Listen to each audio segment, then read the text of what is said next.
Chapter 1. Maria Villanueva glanced over at her dog, Jasper, as she pulled onto the grounds of the McClain boys' ranch. The ranch was situated outside the Texas town of Bagley, and her brother had lived there for the past 4 years. When their parents had first died, she'd been determined to keep him with her and forego her scholarship to UT Arlington, but she hadn't been able to get custody. The social worker had considered her too young and medically frail to keep him, and he'd ended up at the boys' ranch.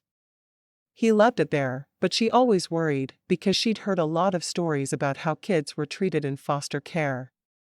She circled around the main ranch house and followed the drive toward the cabin her brother lived in. A 4-bedroom, 4-bathroom cabin. They could call it what they wanted, she guessed. When she pulled up in front of the house, the door was slammed open and her brother ran out to meet her, scooping her up in his arms and swinging her in a circle. "I'm so glad you're here." Maria and Michael had always been very close, and the unexpected death of their parents had only served to bring them closer. Maybe they didn't live together any longer, but they saw each other when they could, and they emailed daily, even when they had nothing to say except, "Everything is the same. Love you." One of the things Maria hated about visiting him on the boys' ranch was that she wasn't allowed to ever see him alone. She could visit with him as often as she wanted, but it was always supervised. She understood the rule for the other boys, the ones who had been removed from their homes for abuse or whatnot, but that wasn't the case with Michael. He linked his arm with hers, and they walked toward the house. "So did you really get a place to live in Bagley?" "I really did. I found someone who was renting out a room in her house. It's not great, but it's a place to start. When you finish school and get out of this place, we'll find a house together." Michael shrugged. "I keep telling you, I like it here." "I know. But I also know they're listening, and they're probably checking all of our emails." There was a man standing inside the house, and he immediately squatted down, taking Jasper's face in his hands. Jasper was a Brussels Griffon, and the sweetest dog she'd ever known, and he was her lifeline. Michael waved a hand toward the man who was interacting with her dog, and said, "That's Ephraim. Ignore him, because he has this thing with animals. He's a vet, but more than that, he seems to be a kind of Dr. Dolittle." Ephraim got to his feet. "I like your dog." He held out his hand. "You must be Maria. I think I'm the last of the McClain brothers to meet you." Maria nodded. "Yes. It's good to meet you." She was polite, because she knew that she should be, but she was immediately on edge around him. He was handsome, sure, but he had custody of her brother, and she didn't like that. "You too. Do you want a glass of water?" he asked. She shook her head. "No, I'm fine. I just want to talk to my brother." "Go for it. I'm sorry that I have to be in the room with you, because I know that's a pain, but it's ranch policy for a good reason." Maria frowned at him. "I can understand the policy for boys who have been abused by their families or who have been in a lot of trouble, but Michael's not one of those boys. Why can't the rules be bent for him?" "Because we care about him. That's why we don't bend the rules." Ephraim couldn't believe he was having this argument when all he wanted to do was drown in her big brown eyes. Why had none of his brothers told him how amazing she was? Maria decided not to argue any longer, so she sat down on the couch beside her brother. "How's school? Are you playing football this year?" Michael nodded. "Season just ended. I had some scouts come and see me play, and I think I may have some chances at a scholarship, but I won't know till next year. I think I want to go to A&M. You want to be an Aggie?" She shook her head. "My brother, an Aggie? I'm not sure I could take it." Ephraim came into the room with a bottle of water for all 3 of them. He'd stepped out for just a minute to clear his head. "Hey, don't knock it. I got my Doctor of Veterinary Medicine at A&M. It's a great school." She sighed. "I'm not denying it's a great school, but Dad went to UT. So did my brother. It's a lot of fun to argue about it, Ephraim said with a grin as he took a chair across from her. He needed to be able to look at her. Maria glared at him. I'd appreciate it if you'd let me speak to my brother. I know you have to be in the room with us, but does that mean you have to talk? Shutting up. He didn't mind how she spoke to him, because he truly did understand. If he'd been in her shoes, he'd probably feel the same way. Besides, if he wasn't required to pay attention to the conversation, he could just look at her. Never in his life had he seen a woman who drew him like Maria did. Maria immediately felt guilty for the way she'd spoken to him, but she still didn't want him to interrupt. Instead of apologizing, as she knew she should, she turned to her brother again. I'm starting my practice as a nutritionist here in Bagley. I want to be as close to you as I can. I think that's great, Michael said, looking back and forth between her and Ephraim. It'll be really nice to have you close. Ephraim drifted away a bit, happy to just look at her. It took Jasper 3 tries to get his attention. What is it, boy? The thought that came back to his mind wasn't a full sentence, but it never was. Animals didn't think the same way humans did. He heard the word sick and then he got an image of a glass of juice. Ephraim shot to his feet, hurrying to the kitchen. Why hadn't she said the dog was an assistance animal? He carried the juice to her just as Jasper was putting his paws on her knees, crying at her. Maria accepted the juice from him with a frown. How did you know? Jasper was just now telling me. She took a deep drink of the juice, knowing that Jasper's reaction was because her blood sugar was dropping. How had Ephraim known even before the dog told her? She waited a minute and felt the sugar rush through her system, perking her up a little and taking her out of the foul mood she'd been in. Thank you for the help, she said, looking Ephraim in the eye for the first time. I'm sorry I was rude earlier. This is a situation that's been bothering me for years, but I shouldn't have taken it out on you. Are you better? Ephraim asked, looking at her closely. If Daniel had been there, he would have known immediately, but unfortunately, his powers weren't the same as Daniel's. Not that he disliked his own for any reason, because he was able to communicate with animals, which was incredibly cool. But, at that moment, he would have liked to have the power to heal humans. I'm doing much better. Thank you. Ephraim nodded, resuming his seat where he could sit and study her. How had none of his brothers told him she was the most beautiful woman on earth? He knew they had to have noticed because they were men, after all. They were interrupted by Daniel coming into the house with Hunter, who had just had a procedure done. We have a diagnosis, Daniel said, his eyes meeting Ephraim's. We're going to need to find a good nutritionist who doesn't mind doing her homework, because I've never even heard of what he's got going on. Hunter looked pale to Ephraim, and he frowned. He knew the boy had undergone some testing that morning that had included a biopsy of his stomach lining. Whatever it takes. He's one of ours. At that moment, Maria realized she'd been mistaken. These people really did care for the boys under their care.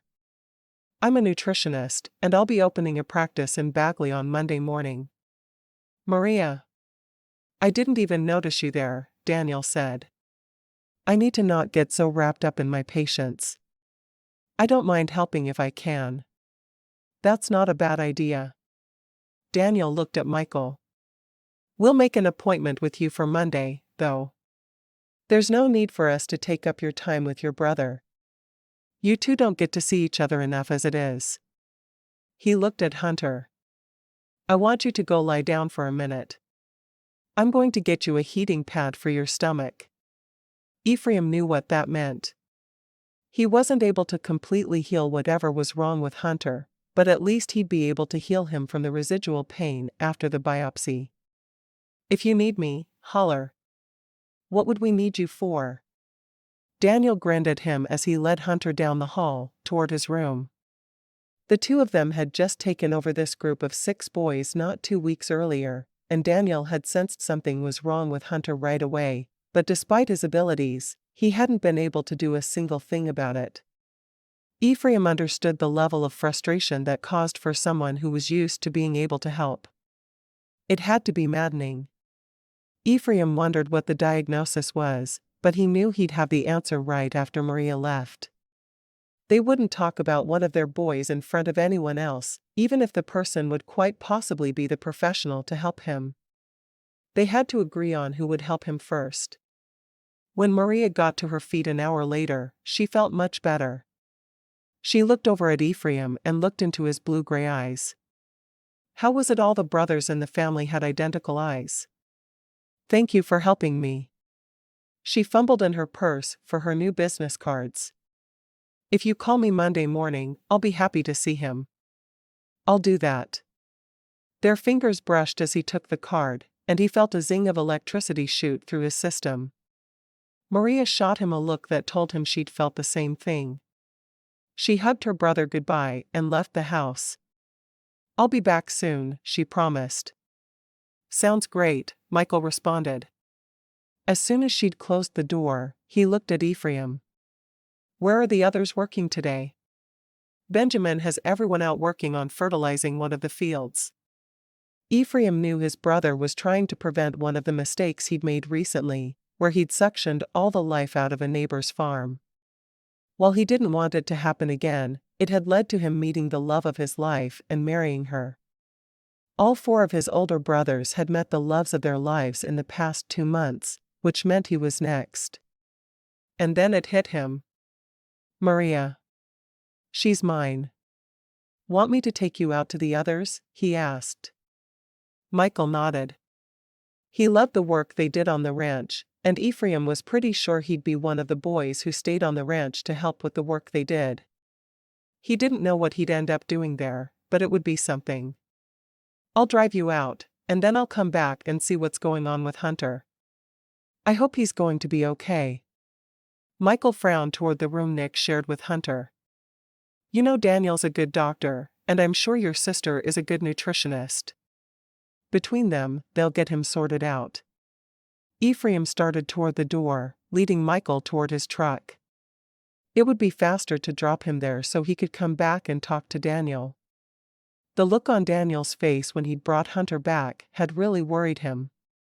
During the short drive, Ephraim tried to find the right way to pepper the boy with questions about his sister. "Has your sister always been diabetic?" he asked, realizing immediately that was a stupid question. "She was diagnosed before I was born. She got Jasper when she started college, because the doctor was worried about how she'd do on campus. He's an amazing dog." "I think so. I was pretty impressed with him." "How'd you know she needed juice?" Michael asked, looking at him as he stopped the truck close to the field Benjamin and the other boys were working in. It wasn't often that they had a day where all 30 boys worked together, but this was one of them. "Well, minus Michael and Hunter, but Michael was about to get right to work. Jasper told me," Ephraim said with a grin. He made jokes about animals talking to him a lot, knowing no one would believe they really did. Michael laughed. "Sometimes, I could believe that."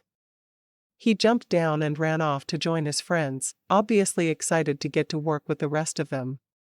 Ephraim turned his truck around and drove back to the cabin he and Daniel had just moved into with this group of 6 boys. They rotated every 2 months so each group would learn new skills. Normally, they'd be in the barn that day, but Benjamin had needed them all. When he got to the cabin, he jumped down and hurried inside, finding Daniel in the living room. "What's going on?" Ephraim asked, knowing his brother needed no other question than that. "Looks like Hunter has something called lymphangiectasia. I treated a Yorkshire Terrier for that once. I didn't know humans could get it too." Daniel blinked at Ephraim. "Dogs get it?" "Yeah, there are a few breeds who get it a lot. Low-fat, high-protein diet, right?" "Yeah. What do you think of Maria? Should we trust a new nutritionist with him?" Daniel asked. They both thought of every boy on the ranch as their own, so the question was a hard one to answer. Ephraim bit his lip and decided he needed to just blurt out what he'd discovered by talking to her. Probably, since she's mine. She's yours? Daniel looked at him blankly for a moment, and then his eyes widened. Oh wow. I wondered when you'd find your destiny. Did Dad warn you? No, he's only confirmed when we asked. We have a right to know these things. Ephraim stood up and paced. And she's a type 1 diabetic. Yeah, I picked up on that when I met her. How did you know? Jasper told me she was crashing, so I got her some juice before he told her she was crashing. She was a little startled. Daniel laughed. Of course Jasper told you. I didn't realize he was a service dog. I didn't either until he told me. Ephraim shook his head. Yeah, that would be strange. You meet her, realize you're supposed to marry her, and you communicate better with her dog than you do with her. Only you, Ephraim. Did you heal Hunter's biopsy location? Daniel nodded. I used the heating pad so he wouldn't feel me do it, but yeah. He didn't need to be in more pain than necessary. Did you try to heal it? Yeah. It's one of those things I can't heal. Like cancer and diabetes. I wish I could. Ephraim clapped his brother on the back. You can't do more than you can do. Concentrate on all the good you've done. And at least you caught it. That kid has had a messed up stomach his entire life, and you were the first person to catch it. I guess I need to think about the good stuff, huh? Chapter 2. Maria felt terrible as she drove back into town. She had been unforgivably rude to Ephraim McClain, and she needed to apologize. And after her rudeness, he'd brought her a glass of juice when she was about to crash, and then he'd agreed to contact her for nutritional counseling. She didn't deserve to be helped by him after the way she'd treated him. She went into the house where she was renting a room from an older couple. The man had just retired, and the wife had never worked a day in her life, so they were happy to have the extra income that renting out a room would give them. She headed through the living room and straight back to her bedroom.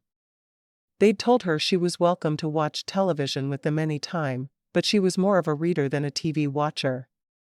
Sure, she loved a few shows like Lazy Love, but most of them didn't matter much to her. She sat down at her desk and pulled out her laptop, emailing Michael, letting him know that she wanted Ephraim's phone number so she could apologize. She knew if her blood sugar hadn't been crashing, she never would have spoken that way to the man. Whatever the excuse, though, she shouldn't be rude to people, and she would now do her best to make it right.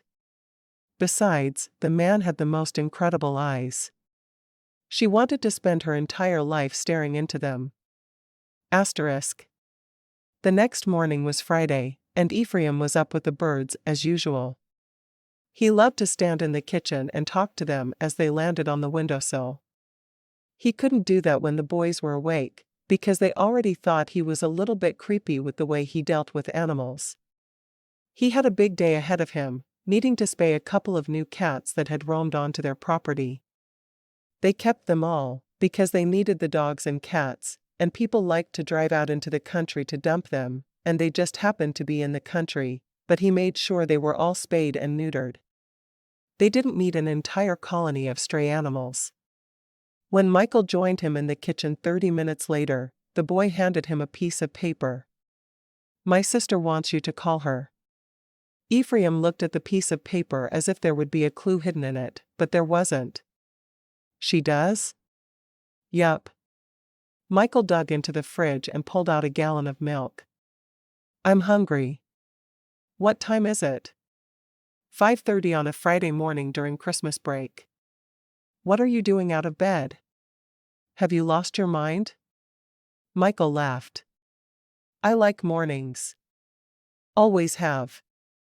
I'm weird like that. You and me both, Ephraim said. Michael had cycled through his group several times since he had moved there 4.5 years before, just after turning 12. He was a good kid, and Ephraim genuinely liked him. So I should probably have some cereal, huh? The others won't be up for hours and hours yet. Well, probably at least 3 hours, so yeah, have some cereal. I'll make some breakfast around 9 for the stragglers. When are you going to call my sister? Michael asked. Any idea what she wants? Ephraim was half afraid to talk to her now that he knew they were destined to be married. No clue. Maybe she has a crush on you. Would sure be fun if you ended up being my brother. Ephraim felt his cheeks grow warm and wanted to scream. He was a grown man, a veterinarian, and he was blushing because a woman he thought was pretty wanted him to call her. What was wrong with him? Don't count on it, kid. Ephraim would count on it. Michael didn't need to. Just saying. I'd like it. Michael got his cereal and poured milk over it before taking it to the table. I'm glad I'm back with you and Daniel. It was getting weird with Benjamin and Caleb. Now that they're both married, they aren't quite the same, you know? I kept walking in on Caleb and Natalie sucking face, and that was just weird. Did you take notes so you know how to do it when you're ready? Michael laughed. Nah. But I heard that Nick threatened to one night. Ephraim laughed. Doesn't surprise me. Nick's a mess, isn't he? I like him. He's had it rough, and you can tell. Yeah. Ephraim grew solemn. Most of the boys here have. I know. Ephraim grabbed himself a bowl of cereal and sat down with Michael. What were your parents like? He knew the answer, of course. His files told Ephraim everything he needed to know, but he liked to keep Michael's good memories of his parents alive. Really cool. I miss them every day. They took us somewhere every single weekend. We went to the park or Six Flags or Casa Mañana or the zoo. Sometimes we'd just go see a movie, but it was family time, and they made sure we knew they treasured it. It's hard to believe they're gone. Sounds like you're from the Metroplex, Ephraim said. What part? He knew the answer somewhere in his brain, but he'd have to dig Michael's file out to remember. Yeah, we were in Arlington. I think that's why Maria went to UTA. She'd already accepted a scholarship there when the car wreck happened. Michael ate another bite of his cereal, watching Ephraim. My sister wanted to keep me really badly, but they told her she was too young and too medically frail, whatever that means. So I was sent here, and she ended up keeping her scholarship and living on campus. Was it hard for you, being apart from her? Michael shrugged. Probably for the first few months, but you guys were always so cool. I felt like I belonged here within a year. Now I can't imagine living anywhere else. This ranch is home. You'll go away for college, though. To be an Aggie. Michael laughed. I said that more to jerk Maria's chain than anything else. Besides, I'm only a junior.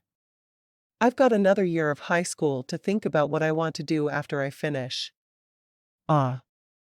Well, I think you should seriously consider A&M.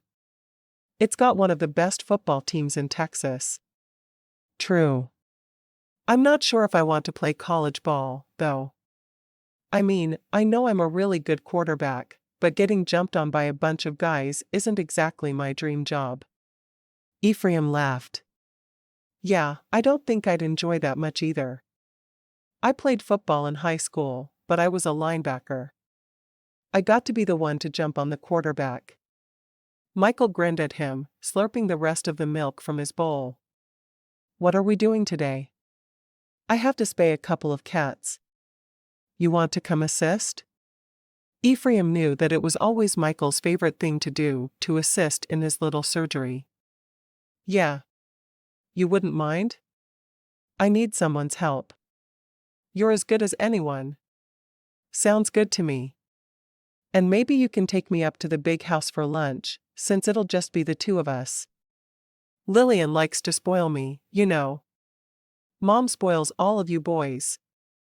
Ephraim got to his feet and took the bowls over to the sink, rinsed them, and shoved them into the dishwasher. What should I make for breakfast? Michael frowned. I've eaten your cooking, so I'm going to say, you should have Daniel make French toast and bacon. I'd rather not have indigestion. Ephraim threw a wadded-up paper towel at the boy, laughing. You've sure got my number. Yeah, and you've got my sister's. She's an early riser. You should call her. Ask her out. It's your turn to get married, right?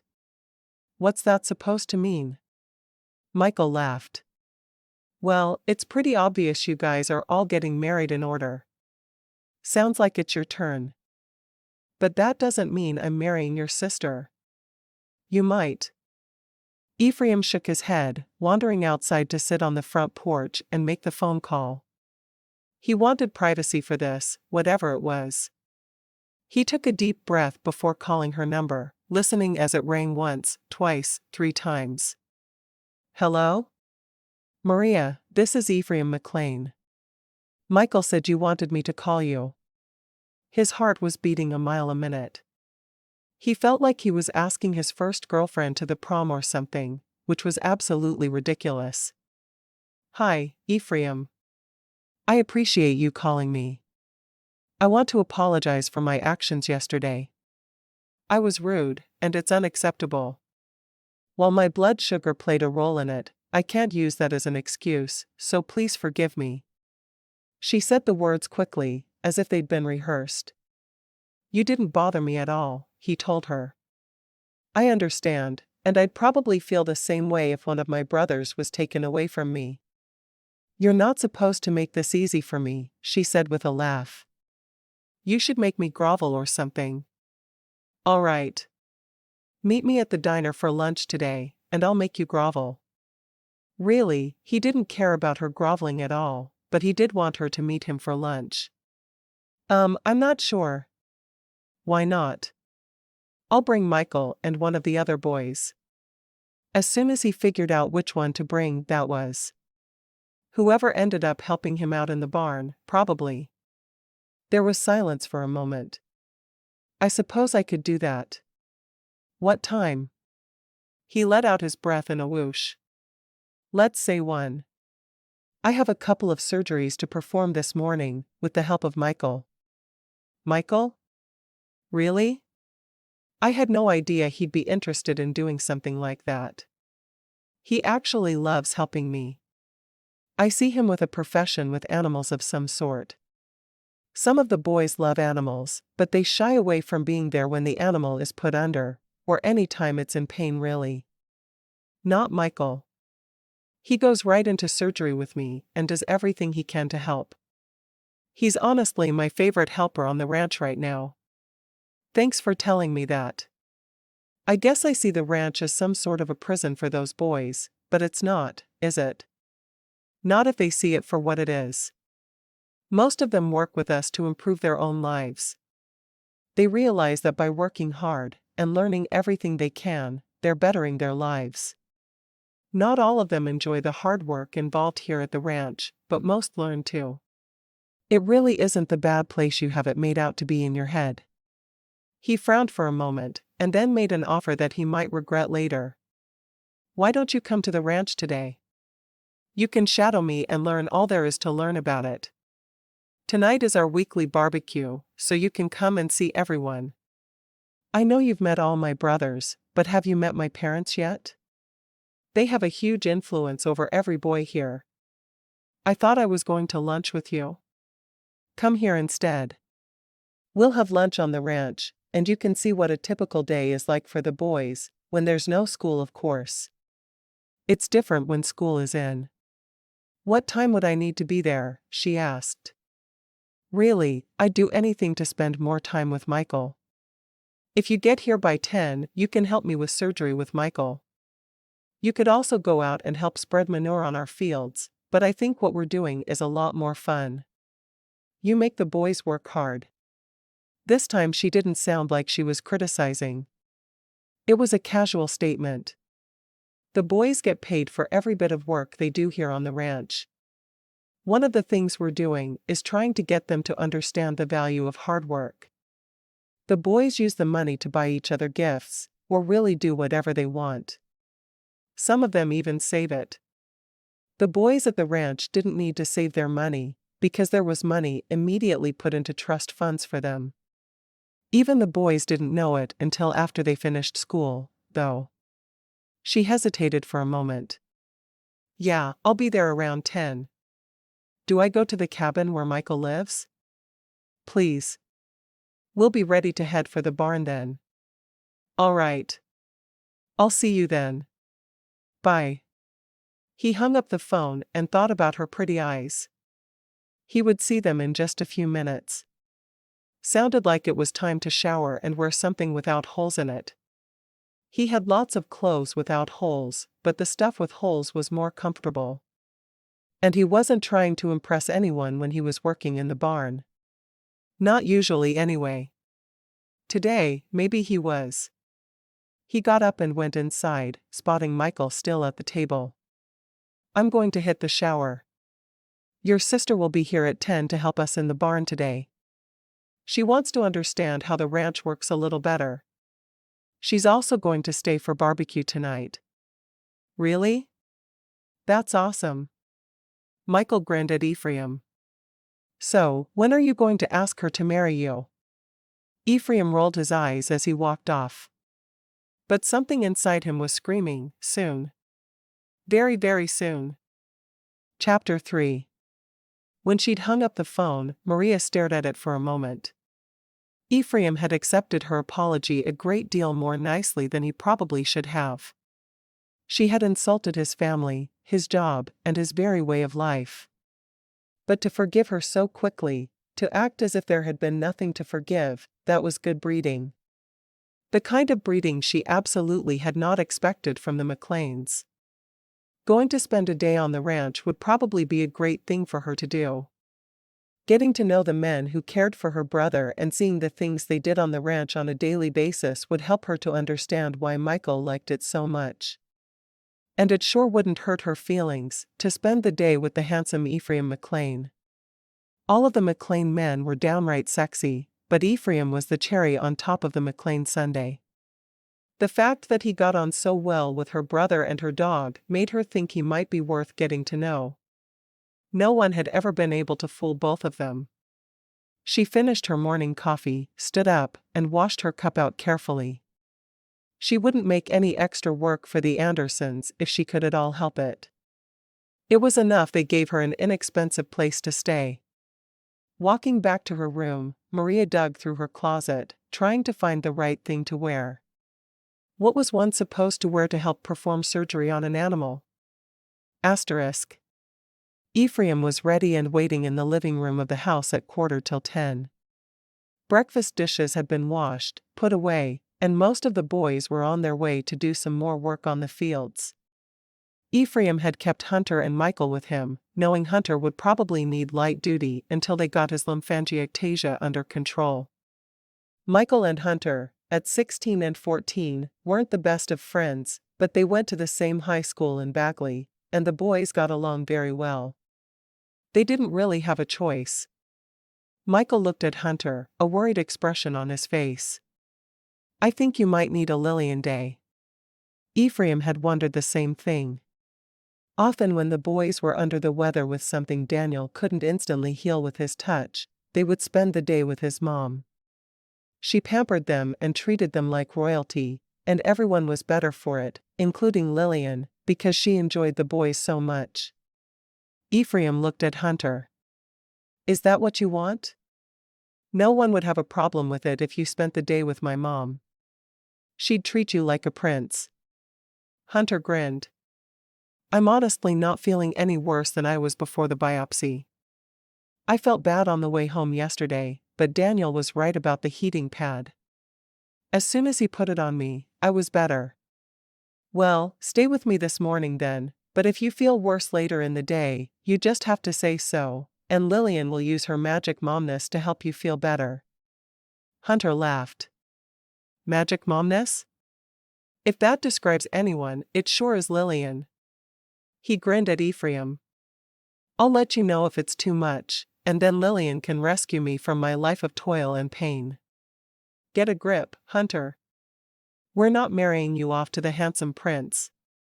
Michael rolled his eyes. Ephraim ignored them both, worried that he should have worn his jeans with the holes in them after all. Did he want Maria thinking that he was dressing up for her? They heard a car pull into the driveway, and the three of them got up. Nick's cat ran toward the back of the house with a yell, and Ephraim led the boys outside. You ready for a busy day? Ephraim called to Maria. Maria nodded. I'm tough. Let's do this. She smiled at her brother, who grinned back. Glad you're finally taking the time to get to know the awesomeness that is the McClains. Michael grinned.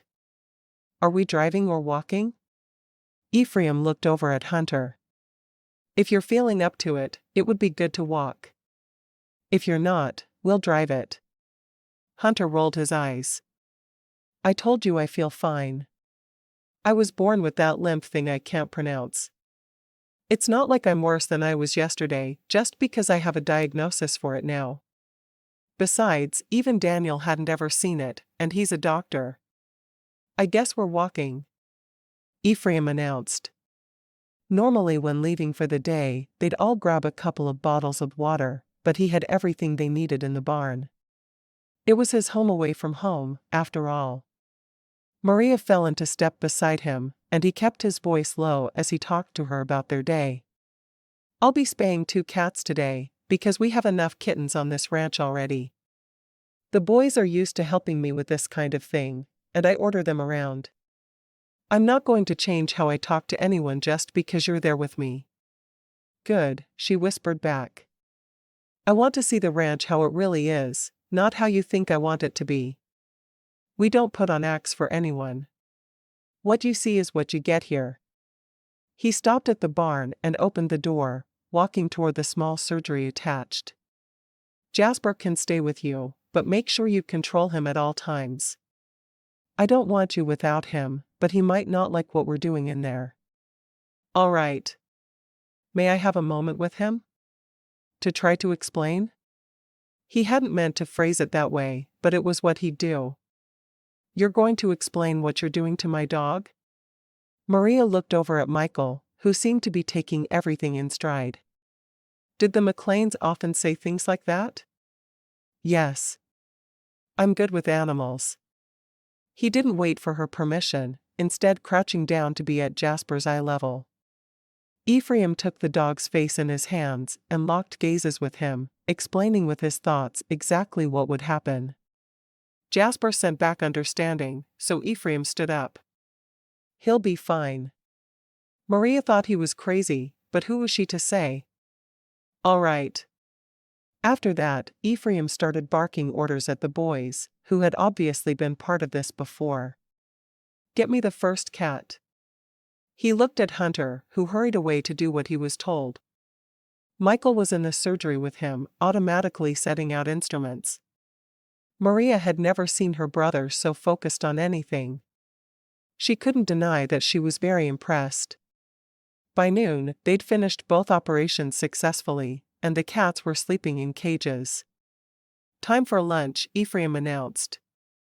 He looked at Hunter, concern in his eyes. Are you all right? Do you need to stay with Mom this afternoon? Hunter nodded.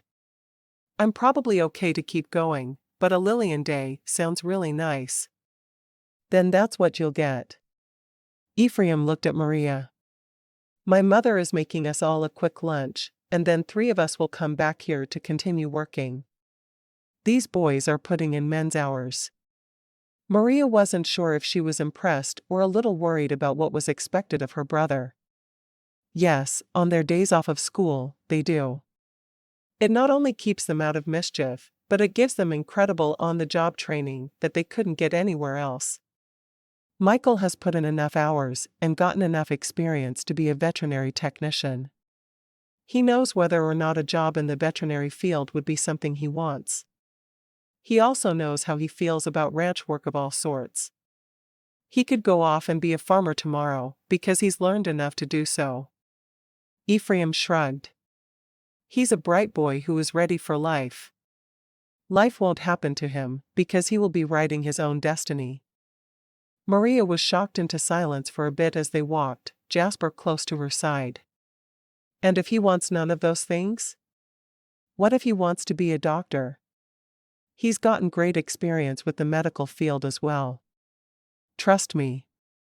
We're preparing him for his future, and he's going to be the best man he can possibly be after 5.5 years here at the ranch. He got to the big house and walked right in, calling, "Mom. We're here." His mother hurried out of the kitchen, wiping her hands on her apron as she came. Her focus was clearly on Hunter, and she ran to him, hugging him close. "How are you feeling?" Hunter smiled. "I'm all right, but Ephraim says I can have a Lillian day if I want." Lillian laughed. "You may have a Lillian day. You deserve it after being brave through that biopsy yesterday." "Good. I want to help get ready for the barbecue tonight." "Why are you having a barbecue tonight?" Maria asked. "An early Christmas celebration?" Christmas was only 3 days away, so that made sense to her. "You must be Michael's sister, Maria. I feel like you're already a member of our family, because we have so much love for Michael." Lillian hugged her. "We do a barbecue every Friday night." "Why?" Lillian smiled. "We do it as a thank you to everyone who has worked so hard to keep this ranch going. We do it as a celebration of life." Maria couldn't help but like the woman in front of her. "Ephraim invited me to come tonight. Will that be all right?" "Absolutely. We'll love having you here. For now, all of you sit. Lunch is ready." Lillian hurried out of the room, and Ephraim led Maria into the dining room. "Mom's always like that. Don't worry about it. I think I like her." Ephraim grinned. "It's impossible not to like Mom. We're lucky to have someone like her in our lives." Michael plopped down in one of the chairs, and Maria could see he'd been there many times before. "How often do the boys get to eat here?" Maria asked. "Oh, pretty often. I think most are here at least once a month." "Michael, when was the last time you ate here in the big house?" Michael shrugged. "Thanksgiving? No, I was here for Thanksgiving, and then I got to eat here after Caleb got married. There was one night when we all kind of got dumped on Lillian and Peter, and we spent the night. It was a lot of fun." Hunter nodded. "Yup. I remember that night. It was great. Lillian made chocolate cream pie for dessert, and we had the best enchiladas ever." Maria frowned. "I'm sure not better than our moms, right, Michael?" "Mom was raised in the valley," she said, referring to the Brownsville area of Texas. "Everyone loved her enchiladas." Michael bit his lip. "I think Lillian's might just be better." "No way." Maria was shocked he could even think that. Their mom had been the best cook ever. Lillian walked in then with a huge pan of enchiladas, followed by refried beans, rice, queso, and chips. Everything Maria would have wanted for a feast was right there in front of her. "This smells delicious," she said politely, still determined that her mother's enchiladas had to be better than this woman's. She didn't look like she had even a speck of Mexican blood. "Wait till you taste it," Ephraim told her.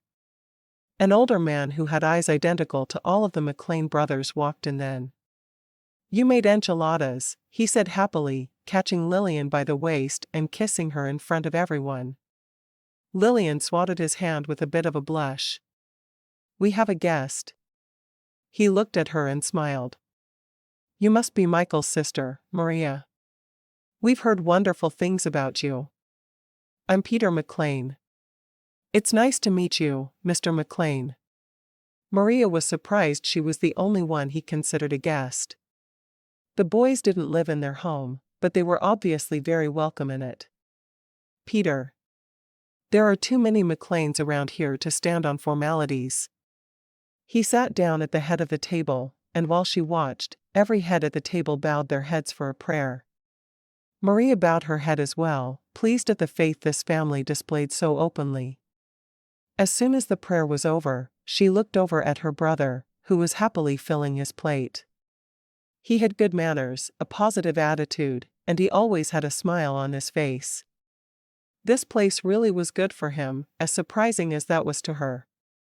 After taking her first bite of enchiladas, her heart sank. This woman was able to make better enchiladas than her mother had. Michael was right. She'd have to ask Lillian to teach her. These are the best enchiladas I've ever eaten.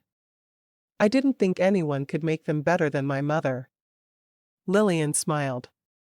I love to cook. When I came to the ranch 35 years ago, I was here to cook for the hired hands.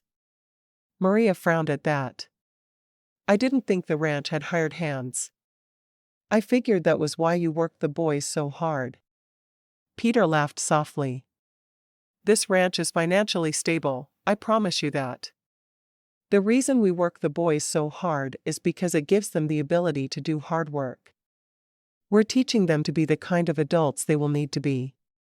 It was almost exactly the same thing Ephraim had told her. Either it was true, or they were all drinking the same Kool-Aid. What if you get a boy who is disabled, and he can't do the same kind of physical work as the others? May I answer? Michael asked. Ephraim nodded, giving him permission to respond to his sister. There's a boy named John who's in another home. He's in a wheelchair. He does most of the same work as the rest of us, but they work hard to modify what he can and can't do. So if we're all traipsing through a field with bags of manure, he is the one refilling the bags with a shovel. He works hard too, just differently. Maria frowned at Michael. And do you think a boy in a wheelchair should have to shovel manure? I don't think anyone should have to shovel manure, but I don't think it hurts any of us either. And John is no different from the rest of us. He just has to work differently. With those words, Maria knew all of her fears had been pointless. Michael really was where he needed to be, learning the kind of values that she wanted her brother to have. She couldn't complain even a little bit. Chapter 4. After lunch, Maria immediately stood up and offered to help clear the table. Lillian shook her head. No, you go and work with Ephraim and Michael. Hunter and I will take care of this, and then we'll cook all afternoon. Hunter grinned, obviously feeling like the chosen one, because he got to do housework instead of working outside. Maria didn't understand it, but she sure couldn't question it. This family worked, and there was love apparent. Ephraim led the way out of the house, calling over his shoulder, "Thanks for feeding us, Mom. See you tonight. Be careful." Lillian called after them. When they got outside, Michael looked over at Ephraim. What are we doing this afternoon? We have to finish cleaning up the surgery, and then we want to check on the cats. There's a cow who has seemed sick lately that I want to check out, and there will be the usual barn cleaning chores that come with helping me out for a day. Michael nodded, obviously not bothered at all by his assignment. Maria remembered how he'd always complained about any chores he was assigned at home, but here he was, working hard, with a grin on his face. It's hard to believe he's the same boy he was when he came here, she said softly to Ephraim. You guys must be some kind of miracle workers. Love is the miracle. That's all it takes to turn a juvenile delinquent into a productive member of society. Now, I'm not saying Michael was bad before he came here, because I know he wasn't. But when he first arrived, he wasn't exactly volunteering to do work at the ranch. She grinned for a moment, then laughed full out. You're right. He wasn't the type to do his chores without a whole lot of complaining. And now, it's what he lives for. He really has made great strides here. We're all proud of him. I know he wants a scholarship, but he's got that already. He does? How? In Texas, any child in the foster care system has a free ride to any state school. College will happen for him. At least a 4-year degree will, if he wants it. We don't always tell the boys about it, because we want them to work hard for good grades and put everything they have into the things they do. If he thinks he has to work hard for a football scholarship or an academic scholarship, then he'll work harder at both of those things. Oh, trust me, he wants it. Ephraim laughed. No matter how much you want it for him, he has to want it as well. I know that. She looked over at Michael, who was walking along happily, his cheeks a bit red from the chill in the air. It was only in the 50s, which was cold for that part of Texas. Thank you. Ephraim looked at her. For what? For letting me spend the day with you so I could see what the ranch is all about. I don't think I ever would have really believed that everything was all right without being here. I'm glad you came. It was nice to get to know you a little. Michael has been talking about you for years, and I really can't believe I never met you until yesterday. Maria glanced over at him, following along beside him. I'm sorry, I thought you were a monster. He laughed, petting Jasper, who was nudging against his hand. I'm glad you finally see that we really are here to help the boys. It means a lot. Can you talk to me a little about what's going on with Hunter now? She asked. I would like to be able to research it, so I know what I'm working with when I see him. He's been having digestive issues, and Daniel noticed it. The boys always complain that he disappears into the bathroom after a meal and doesn't help clean up, and he always says he can't help it. So they did a biopsy of his small intestine yesterday, and he has a really strange condition called lymphangiectasia, which I thought was only in dogs. He sighed. It's rare in dogs, but it's even more rare in humans. So what does it do? It's basically a pathologic dilation of lymph vessels of the intestine. Basically, his body is incapable of processing fats, so it dumps them, causing diarrhea and sometimes vomiting. So he is going to need to be put on an extremely low-fat diet but a very high-protein diet.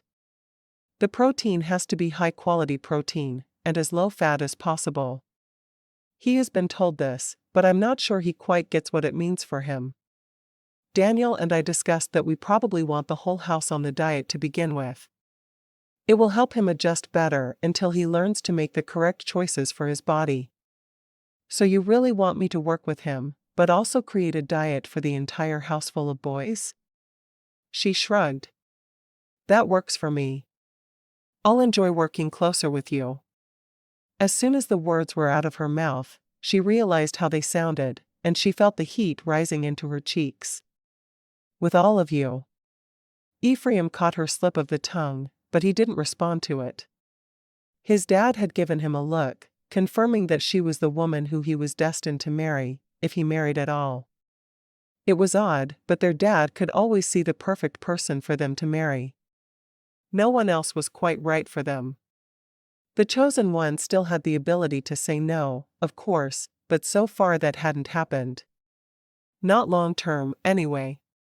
The family believed that a woman had to understand exactly what she was getting into before a proposal, so they always knew about the powers apparent in their family. What are you doing for Christmas? He asked softly. Christmas? She shrugged. I've spent it alone since my parents died.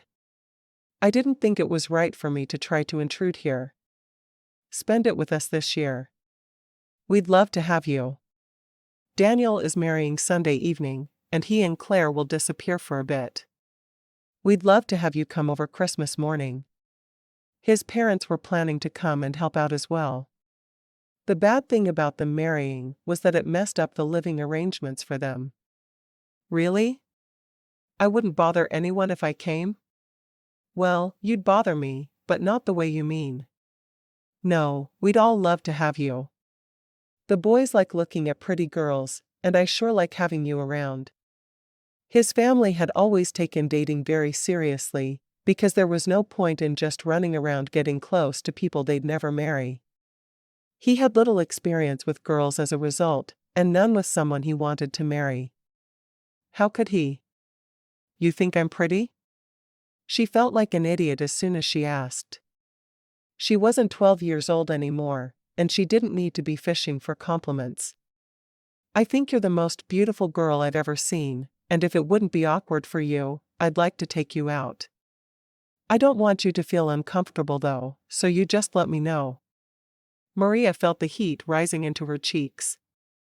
She'd always been so focused on school that she'd done no dating at all. "Why don't we see how tonight goes? We'll pretend we're there together, and if it doesn't make either of us uncomfortable, maybe we can try a real date." He liked that idea a lot. "Sounds good, but I have to warn you. Around here, a date usually means a couple of boys going along as chaperones." She laughed. "I couldn't imagine Michael chaperoning anyone." "Oh, they don't actually chaperone. What they do is more like heckling." "Oh my. And you allow them to go on dates with you anyway?" "Well, we have this ratio thing to worry about. One of us can't have more than 4 boys unless they're all sleeping. So if I go on a date, unless Daniel has some help, I have to take at least 2 boys. It's a mess, but it's worth it if the girl is as pretty as you." I'm not sure how to respond to that. She was attracted to him, oh, boy was she attracted to him. But what would her brother think if she started dating his, what Ephraim to him anyway?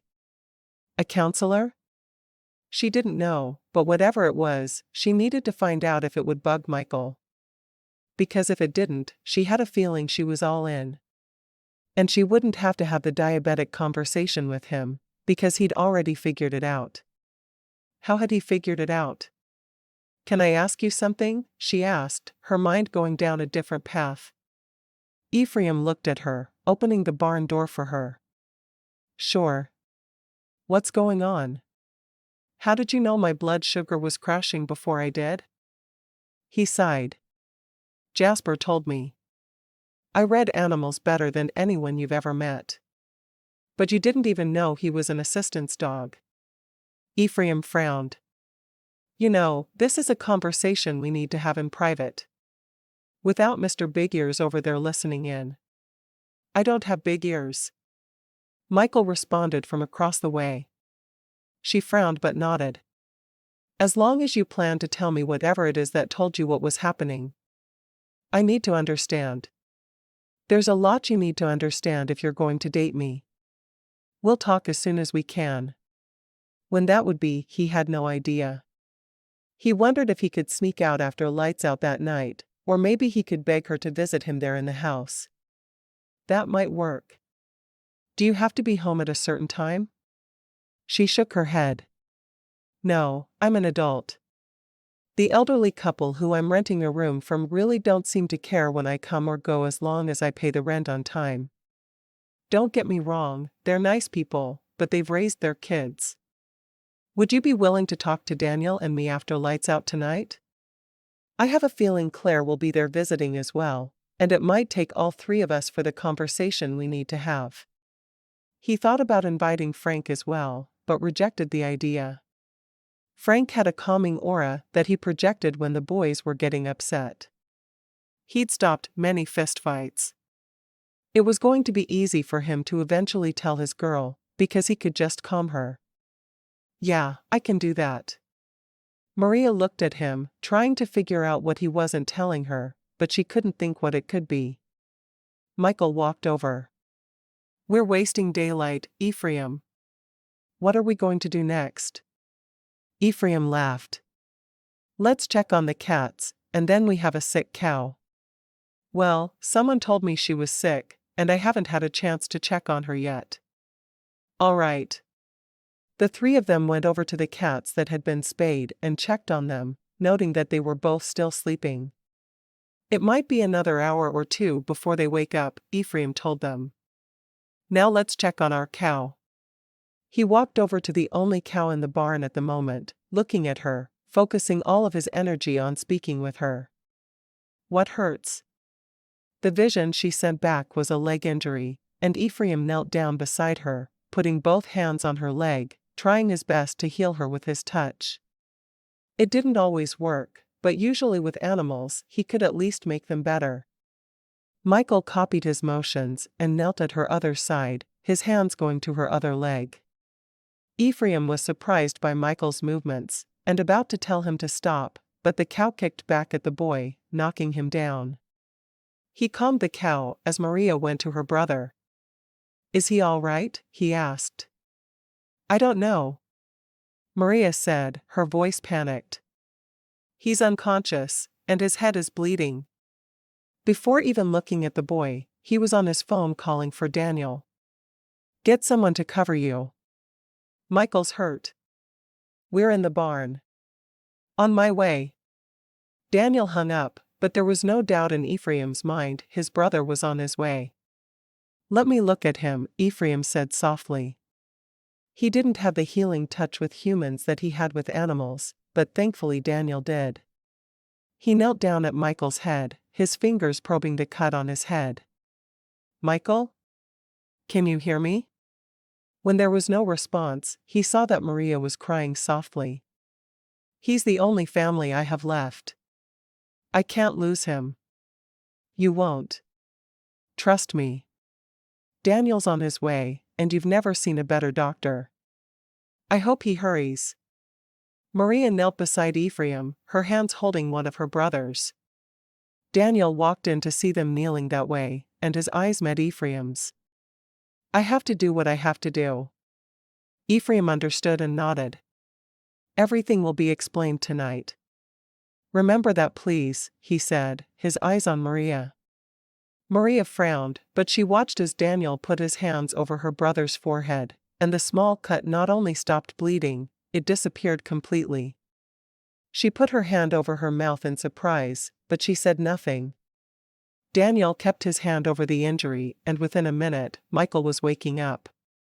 "Did that stupid cow kick me?" Daniel laughed. "She sure did. Sit up slowly now. How are you feeling?" Michael sat up, shrugging his shoulders and moving his head. "I'm good. No real pain." "Good. You want to get back to work? Or do you want to have a Lillian day with Hunter?" Michael seemed to consider the question for a minute. "I don't want to infringe on Hunter's Lillian day when I'm not really even hurt. I think I just fainted 'cause I was scared, which makes me feel like a real dork, but I think that's what happened." "All right," Ephraim smiled, getting to his feet. "Run to the surgery and get me one of my blue cloths I use for wiping stuff up so I can use it on the cow. And bring me some hand sanitizer." "Sure thing." Michael ran off toward the room reserved for Ephraim's surgeries. As soon as he was gone, Maria looked at Ephraim. "What did I just see?" Chapter 5. Ephraim took a deep breath, exchanging looks with Daniel. "I don't guess you can wait for my big explanation tonight? I don't want the kids overhearing what I have to say." He could see by the look on her face she needed information immediately, but this wasn't a conversation he was quite ready to have with her. Maria glared at him. "No, I really don't think I can wait." "Would you be able to?" Ephraim sighed. "Dan, can you bandage the cow's leg for me? I told her to behave herself. That cow was about to be hamburger if she didn't start behaving better." "Yeah, I got her. And I'll make sure Michael knows to leave you alone as well." Daniel gave Ephraim a look of apology, but they both knew he'd done what needed to be done and nothing more. Ephraim got to his feet, holding a hand down for Maria, who frowned at it for a moment, but then accepted it. "Let's go somewhere private where we can talk." As soon as they were out of the barn, she jerked her hand away from him, crossing her arms over her chest. "Just tell me one thing." "I plan to tell you everything, if you'll go somewhere private where we can actually talk." "I won't go anywhere with you until you answer this." "All right. I'll tell you anything. Is your family involved in some sort of dark magic?" It was the only explanation Maria could come up with, and it scared her to the core that her brother lived with these people. Ephraim shook his head. "I promise, there's no dark magic involved." She looked at him skeptically for a moment before nodding. "All right. Where are you taking me?" "The cabin is empty right now, and it's as good a place as any. They walked toward the cabin in silence, with Ephraim praying silently. They were almost there when they bumped into his brother Frank. Frank shook Maria's hand, and as he walked away, he winked at Ephraim, letting him know he'd used his powers. Ephraim wasn't sure whether to laugh or cry. Daniel must have called him and let him know about the situation he was facing. Unfortunately for Ephraim, Frank's powers didn't really work when he was away from the person he was trying to calm, but it might take her a bit to get just as angry again. Ephraim hoped so anyway. He opened the door and let Maria precede him inside, and then he walked into the kitchen. "Have a seat. Do you want some water?" "I'm getting some for me." Maria nodded, not feeling nearly as upset as she had a short while before. "This situation is very strange," she said. He walked back into the room, handing her a bottle of water, and taking a swig from his own. "It is strange. And I'll tell you everything. I was planning to tell you tonight anyway, if you'll remember." She drank from her water, glad he'd given her a sealed bottle. It made her feel safer. "I remember. Well, let me start at the beginning." A very good place to start. He had to get his mother's musicals out of his head. "My dad is the seventh son of a seventh son. We've traced our ancestors back to 11th century Scotland, and as far as we've gone, we've found only seventh sons of seventh sons." She looked at him, a bit confused. "What does that have to do with what I saw in your barn just now?" "I promise, a lot of what I say will seem insignificant, but none of it is." At her nod, he continued. "For as long as we can tell, the seventh son of each generation had, we'll call them powers, for lack of any better word." "Is Daniel the youngest?" "Michael mentioned trips to Casa Mañana. Did you ever see Seven Brides for Seven Brothers?" Her eyes widened. "I knew your name sounded familiar." "So Daniel is the fourth son." "He is. Every seventh generation, every son ends up with powers. Adam has the power of empathy. He can feel what others feel. Benjamin can make plants grow. It's a bit more complicated than that, but that's the gist of it. Caleb can sense danger. It's always best when new boys start out with Caleb, because he can stop things from happening." She frowned at him, trying to figure out if he believed all this. "And your power is what? Talking to animals?" He grinned. "Actually, that's exactly my power. And I can heal them. Daniel's power is healing people. You saw it yourself. And yesterday, when he got a heating pad for Hunter, it was so Hunter wouldn't feel the warmth that came with healing. If your brother has that kind of power, why isn't he going to hospitals and healing all the sick?" It was a good question. He can heal most injuries, depending on how severe, but his powers are limited. He can't heal your diabetes or anyone's cancer. He can't heal chronic diseases, though we wish he could. He tried to heal Hunter, and he couldn't. We all have limitations. Maria got to her feet, pacing back and forth in front of him. "So you have the power to talk to Jasper?" She waved a hand toward her dog. Ephraim had almost forgotten he was there. He was a well-trained dog, and he just ran alongside them, staying out of trouble. "I do." "What could Jasper do to prove it to you?" "I'll tell him to do it." She narrowed her eyes, thinking for a moment. "Tell him to lick my ear." She'd hated it when he used to lick her face, so she'd carefully trained him not to do it. Ephraim looked at the dog, passing along the message. "You hate having your face licked. Is that supposed to prove something?" "He can't reach your ear." "Sit down." After she was sitting beside him on the couch again, he repeated the command. Jasper let out a small whimper, but he walked over to Maria, put his front paws on her lap, and he licked her ear. As soon as he was done, he put his face in her lap. "He's sorry he did something you hate." Ephraim passed along the dog's apology, reaching over to rub his head.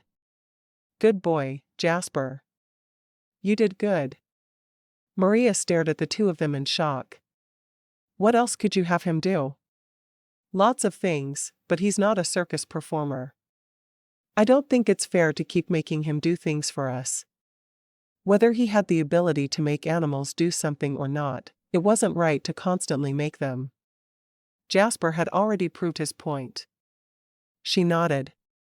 You're right. Thank you, Jasper. She frowned at Ephraim.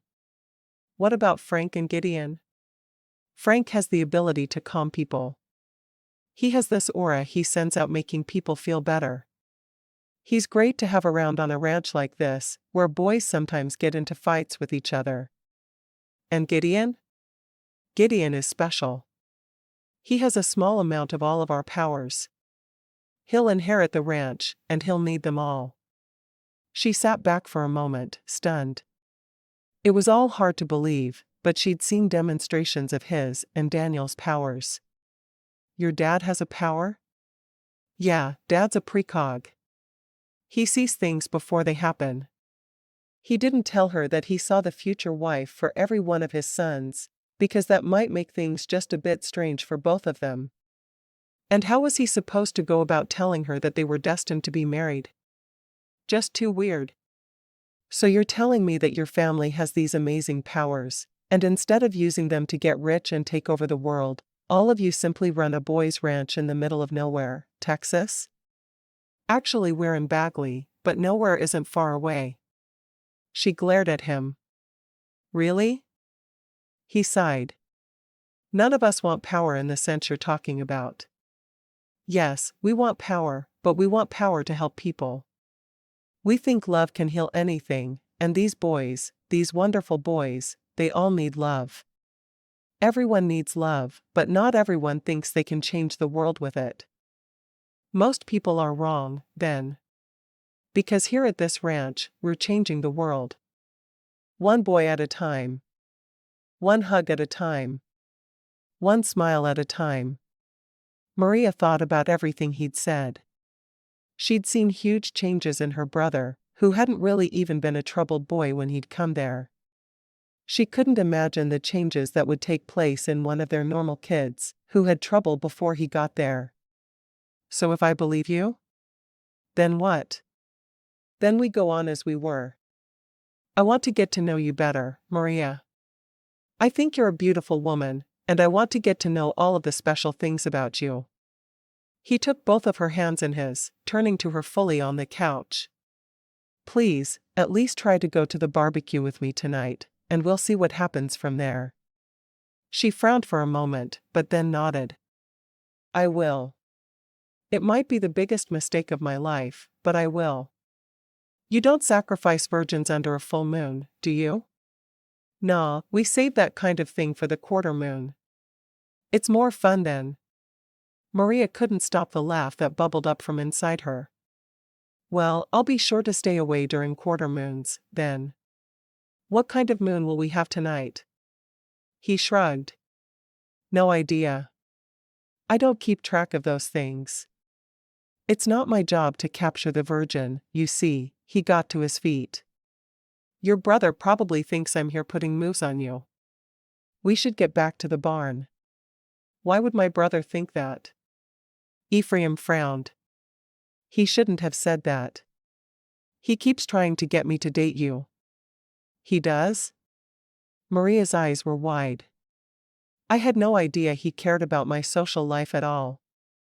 He keeps bugging me about it, so I'll have to guess that he does. He walked toward the door and opened it. Supper's at 6:30 tonight. We have it in the picnic area beside the big house, you know, where we had lunch. Do you want to meet me there? Or do you want to stick around and go with me? She looked down at her jeans, boots, and button-up shirt. It's not formal, is it? You will fit right in wearing exactly that. Then I'll stay.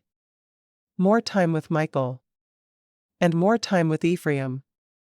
She wondered if he'd kiss her after the barbecue. Probably not, but it was fun to imagine. As they walked back, their hands kept brushing against each other, and finally, he caught hers in his. Okay? He asked. She nodded. Yeah. And it was more okay than she should probably let on. When they got back to the barn, the cow was mooing contentedly. Ephraim asked her how she was. The message he got back was slightly garbled, but he took it to mean she was fine now, and sorry for the problems with the boy.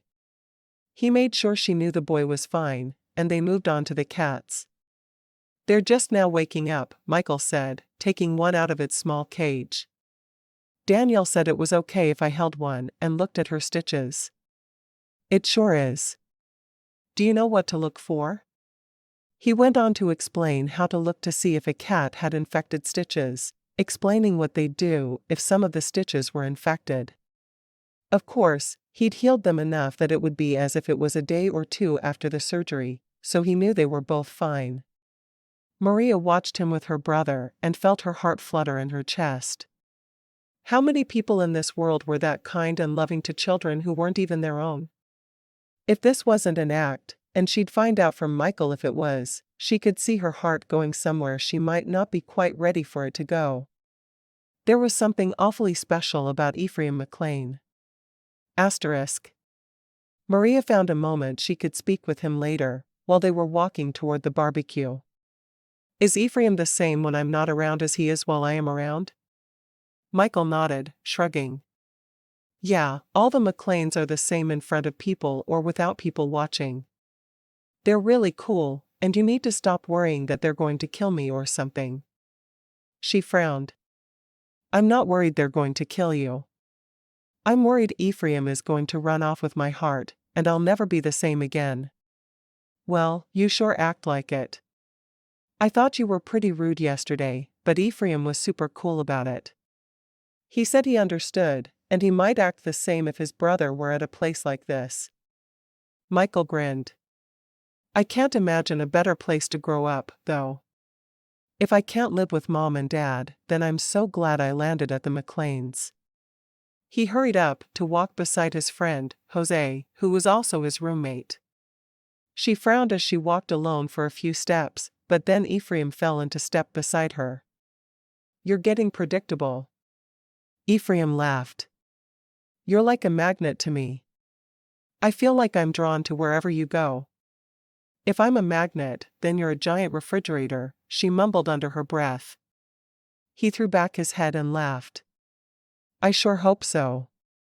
I want to be a refrigerator to your magnet. Well, it feels like you are. She kicked at a rock in her path. So, who all is going to be at this thing tonight? All 30 boys currently in residence. The 6 hired men who work on the ranch, all of them were once boys here. My parents. My brothers. You know, the usual. I guess I'm going to be on display then. Why do you say that? Are you trying to tell me all of your brothers won't come over and say something? Do you date a lot? He grinned at that. I don't date at all, but they're on their best behavior. Well, okay, they'll all come over and torment me every chance we get, but they'll leave you alone. She grinned at that. At least she knew what to expect.